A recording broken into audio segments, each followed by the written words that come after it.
पहला क्वेश्चन बात करता है भारत के संविधान की व्याख्या करने की शक्ति किसके पास है। यानी संविधान की व्याख्या। यह चीज याद रखनी है हमें कि संविधान से संबंधित दो मुद्दे आते हैं।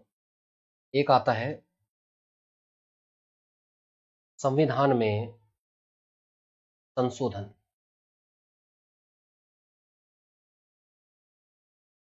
और दूसरा आता है संविधान की व्याख्या।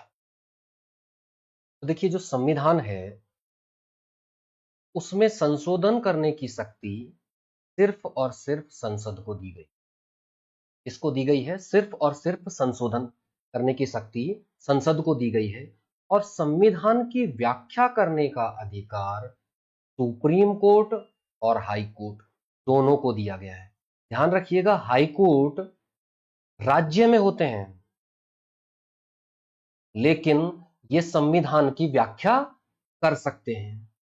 दूसरी तरफ विधानसभा राज्य में होती हैं, लेकिन वो संविधान की संशोधन नहीं कर सकती हैं। यानी कि विधानसभा जो कि किस में होती है, राज्य में होती है, ये संविधान में संशोधन नहीं कर सकती। कौन कर सकता है? सिर्फ संसद। तो हमारा प्रश्न के अनुसार उत्तर होता है डी, सर्वोच्च न्यायालय और उच्च न्यायालय दोनों। क्लियर है?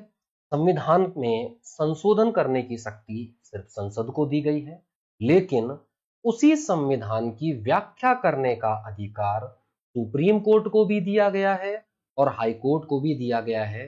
दोनों को यह शक्ति प्राप्त है।